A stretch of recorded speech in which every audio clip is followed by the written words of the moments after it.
सबसे पहले क्या है, लॉ ऑफ लार्ज नंबर। ये क्या कहता है, देखो ये आपका है सैंपल साइज, स्टूडेंट सभी ध्यान देंगे, ये आपका है सैंपल साइज, ये आपकी रिलायबिलिटी, ठीक है, और ये आपकी स्टैंडर्ड एरर। और ये पढ़ाई आपने क्या होता है, सारी चीज पढ़ के आ चुके हो। सैंपल साइज देखो ध्यान से सुनना क्या कह रहा है, ये कहता है जो लॉ ऑफ लार्ज इनर्शिया या लार्ज नंबर, ये क्या कहता है, जैसे जैसे आपका सैंपल साइज बढ़ेगा, सैंपल साइज क्या हो रहा है, बढ़ रहा है, पहले 10 का, फिर 20 का, फिर 30 का, 40, 50, 60, वैसे वैसे आपकी स्टैंडर्ड एरर क्या होगी, कम होगी।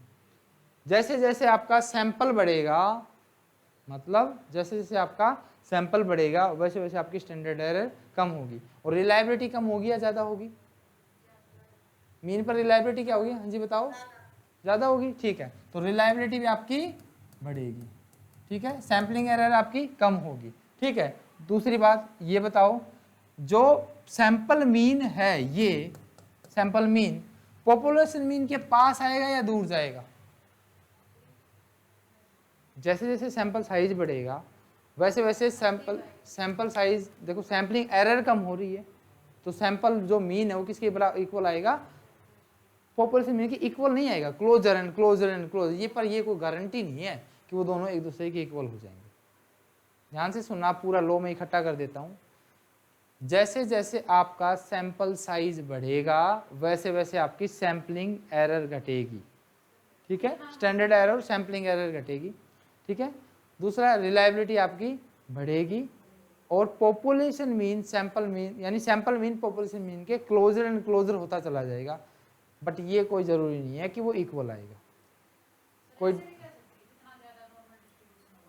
हाँ जितना ज़्यादा नॉर्मल डिस्ट्रीब्यूशन नहीं, नॉर्मल तो 30 पे भी हो गया। ये कह रहा है जैसे जैसे सैंपल साइज बढ़ेगा, चाहे 30 से 50, 60, 100 पास में चलता जाएगा। हाँ भाई, किसी को डाउट है इस लॉ में, हाँ जी क्लियर है ना, और किसी को भाई, ये गरिमा, बबीता, अनुराधा, मनीषा, कोई डाउट है, सना, ठीक है, चलो बहुत अच्छे।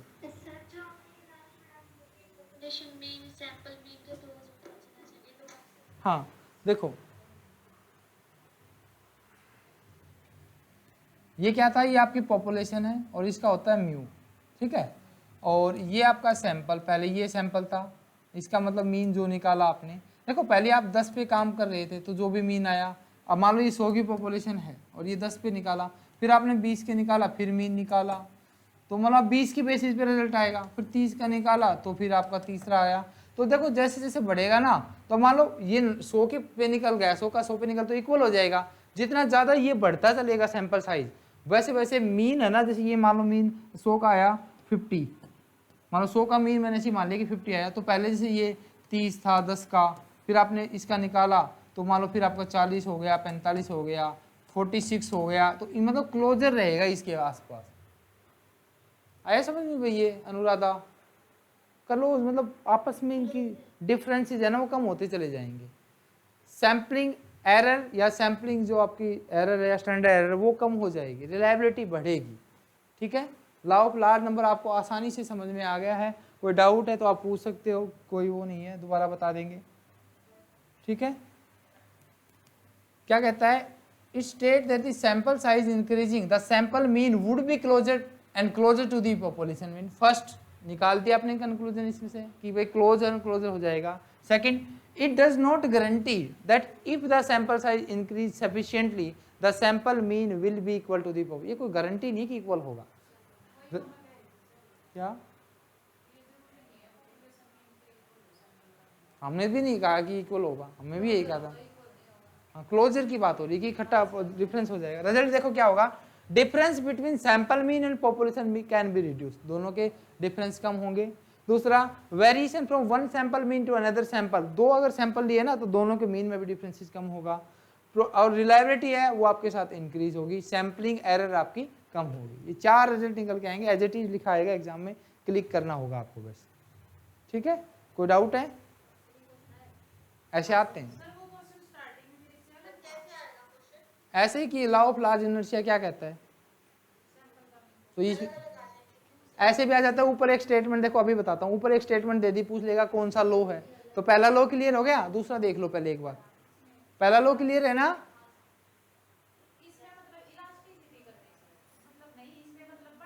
हाँ, सैंपल साइज बढ़ाने से है, वो सैम्पलिंग डिस्ट्रीब्यूशन भी अलग है। हाँ ठीक है, उसी की तरह अब सैम्पलिंग डिस्ट्रीब्यूशन लार्ज लेवल का हो रहा है। हाँ ठीक, हाँ ठीक है, चलो अब आई आपकी भाई बहुत दूसरी important theorem, central limit theorem. Central limit theorem ध्यान से सुनना, लॉ ऑफ लार्ज इनर्शिया आपको समझ में आ गया है। दूसरी ओर सुनना, बहुत तीनों थ्योरम ना आपके एग्जाम में आएंगी और आती रहती है, मतलब और देखो आपको ना नॉलेज से मतलब होना चाहिए, आए से कुछ भी आ जाए। अगर आपको 100 में से 80 बातें पता है तो कुछ भी आ जाए फिर क्या दिक्कत है ना। तो वही बात है, अपनी भी बस ठीक पढ़ रहे हैं तो ठीक है। अब आई आपकी क्या, सेंट्रल लिमिट थ्योरम क्या कहती है, ध्यान से देखना। If we select a random sample of large size, large का मतलब क्या हो गया, n ग्रेटर देन 30, 30 से ज़्यादा का आपने सैंपल ले लिया है, तो क्या होगा, फ्रॉम एनी पॉपुलेशन, तो कैसी भी पॉपुलेशन हो, मतलब जो उसमें 100 साल के बच्चे हो, 100 साल के बूढ़े हो, चाहे कैसे भी, मतलब कैसी पॉपुलेशन ले लो आप, बच्चे भी ले लो, बूढ़े भी ले लो, जवान भी ले लो, लेडीज ले लो, जेंट्स ले लो, कोई भी ले लो आप, कोई फर्क नहीं पड़ता। एनी पॉपुलेशन जिसका मीन हो म्यू, म्यू ही निकलेगा और स्टैंडर्ड डेविएशन यही निकलेगा, ठीक है। आगे क्या कहता है, and compute the mean of each sample, हर एक सैंपल से मीन निकालो। The sampling distribution of mean approach, किसको अप्रोच करेगा, नॉर्मल डिस्ट्रीब्यूशन को। एन मैंने फिर से बताया था, वही लो में लिख दिया, एन ग्रेटर देन 30 है ना, तो वो नॉर्मल डिस्ट्रीब्यूशन को अप्रोच करेगा ही करेगा। किसके साथ करेगा, इसमें मीन म्यू के इक्वल हो जाएगा और स्टैंडर्ड डेविएशन अब हो जाएगा आपका स्टैंडर्ड एरर के equal. Standard error of mean पढ़ी थी ना आपने, सिग्मा डिवाइड में रूट एन, तो ये उसके इक्वल हो जाएगा, चाहे पॉपुलेशन आपकी नॉर्मली डिस्ट्रीब्यूशन है या नॉर्मली डिस्ट्रीब्यूटेड हो या नहीं हो।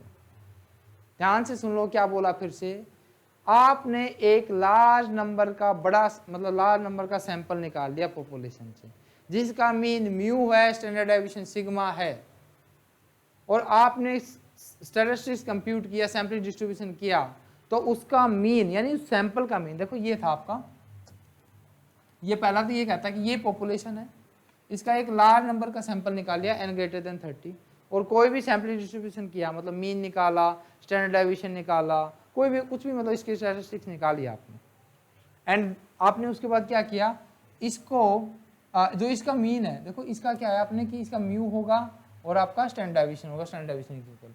अब आपने जब इसको कैलकुलेट किया है तो इसका जो मीन आएगा यानी मीन वो इसके इक्वल होगा, और जो स्टैंडर्ड डेविएशन की बात की आपने, जो स्टैंडर्ड डेविएशन है आपका इसका, वो इक्वल होगा किसके, स्टैंडर्ड डेविएशन डिवाइड में रूट है, सैंपल का मतलब जो स्टैंडर्ड डेविएशन आएगा तो वो इसके इक्वल आएगा।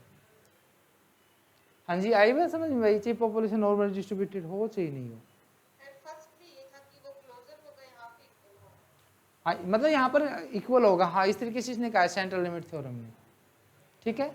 पर वो देखो वो कहता है जैसे जैसे, देखो ध्यान से सुनना, वो तो कहता है जैसे जैसे, दोनों में क्या फर्क है, वो तो ये कह रहा है, ठीक है, ये क्या कहता है, लार्ज नंबर का एक साथ निकाल ले, इकट्ठा निकाल दे, दो में फर्क है भाई, ये ध्यान से समझना। ये तो क्या कहता है, बढ़ाते जाओ, ये कह रहा रैंडमली कलेक्ट कर रहा है एक बड़ा सैंपल, 100 की पॉपुलेशन थी, 40 का निकाल रहा है, इतनी बात है। वो कह रहा है 10 20 30 40 50 60, ठीक है, आगे समझ में, हाँ जी ठीक है, ओके बहुत अच्छे। अब तीसरा आया लॉ ऑफ स्टैटिस्टिकल रेगुलेटरी, देखो सारे ना बिल्कुल क्लोज से हैं, थोड़ा थोड़ा डिफरेंस है। ये क्या कहता है, ये वर्ड ढूंढ लेना, इसमें स्टैटिस्टिकल रेगुलेटरी में मिलेगा कैरेक्टरिस्टिक्स, सेम वही है। If we select a large sample from the population, large number का लार्ज सैंपल निकाला पॉपुलेशन से, of sample is just like equal to the characteristics of population, तो जैसी कैरेक्टरिस्टिक्स पॉपुलेशन की होगी वैसी ही आपकी सैंपल की होगी। देखो फर्स्ट लॉ ने क्या कहा था कि जैसे जैसे सैंपल साइज बढ़ेगा एरर कम, रिलायबिलिटी बढ़ जाएगी, डेविएशन कम हो जाएगा। सेंट्रल लिमिट थ्योरम ने कहा कि भाई अगर आपने लार्ज नंबर का सैंपल निकाला और आपने स्टैटिस्टिक कंप्यूट की, तो मीन म्यू के बराबर, स्टैंडर्ड एरर जो होगी वो सिग्मा डिवाइड में रूट एन, यानी स्टैंडर्ड डेविएशन के जो इक्वल होगी पॉपुलेशन के, वो ये होगा। इसने कहा कि आपने लार्ज नंबर का सैंपल निकाला, तो जैसी करेक्टरिस्टिक्स सैंपल की होगी वैसी नहीं, जैसी करेक्टरिस्टिक्स पॉपुलेशन की होगी वैसी ही आपकी सैंपल की होगी। अब करेक्टरिस्टिक्स में क्या आया, मीन की बात आई, सेम मीन होगा, सेम आपकी स्टैंडर्ड डेविएशन होगा, सेम सारी चीजें हो जाएंगी। ठीक है, वही तीनों लॉ में कुछ पूछना हो? हाँ जी, थर्ड फिर से बताना एक बार। same characteristics if we select a large number, a large size sample from the population, the characteristics of sample just like equal to the population।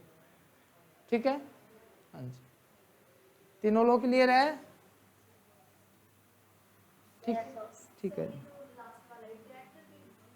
हाँ फीचर्स के बेसिस पे आप, हाँ जी हाँ जी, ठीक है, इसी के बेसिस पे है।